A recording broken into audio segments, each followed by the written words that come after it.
Ribosomes की बात कर रहे थे, और राइबोसोम्स जो कि नॉन मेम्ब्रेन सेल ऑर्गेनेल हैं, और ये प्रोकैरियोटिक और यूकैरियोटिक दोनों ही शेल्स में पाए जाते हैं। प्रोकैरियोटिक शेल्स में 70S टाइप के राइबोसोम्स पाए जाते हैं, और यूकैरियोटिक शेल्स में 80S टाइप के राइबोसोम्स पाए जाते हैं।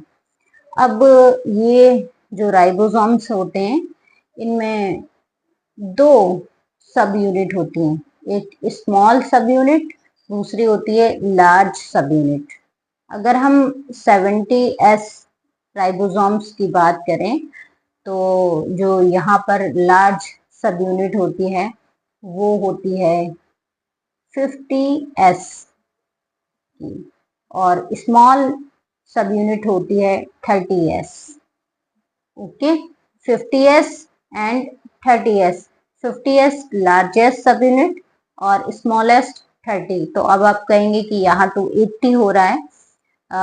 होता 80 ही है अगर हम इसको ऐड करें, लेकिन इसका जो कुछ भाग है 50S का और 40S 30S का, वो एक दूसरे को क्या करता है, कवर करता है, कवर कर लेता है, दब जाता है, ढक जाता है। जब ये जुड़ते हैं, जो लार्ज सब यूनिट है और स्मॉल सब यूनिट है, तब यहाँ पर कुछ भाग इस तरह से दब जाता है, इसीलिए ये 70S टाइप के राइबोसोम्स कहलाते हैं।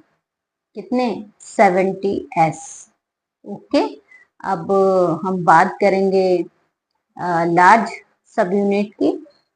लार्ज सब यूनिट में जो लार्ज यानी 80S टाइप के राइबोसोम्स की, जो कि यूकैरियोटिक शेल्स में पाए जाते हैं। तो यूकैरियोटिक शेल्स में जो लार्ज सब यूनिट है वो 60S की होती है और स्मॉल 40S की। तो यहाँ पर देखिए 100S हो रहा है, लेकिन यहाँ पर भी जो सब यूनिट्स मिलती हैं, तो यहाँ पर जो कुछ भाग है वो दब जाता है। जहाँ से ये एक दूसरे से ज्वाइंट होती हैं, तो वहां पर इनका कुछ भाग दब जाता है, इसीलिए ये 80S टाइप के राइबोसोम्स होते हैं।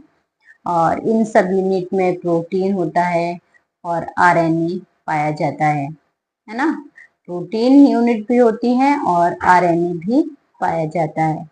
तो जो राइबोसोम्स का वर्क है वो होता है प्रोटीन सिंथेसिस करना, और साथ ही जो बॉडी के डैमेज पार्ट्स हैं उनको रिपेयर करना। और राइबोसोम्स की जो डिस्कवरी है वो जॉर्ज एमिल प्लैट के द्वारा की गई। इन्हें प्लैट ग्रैन्यूल्स भी कहा जाता है।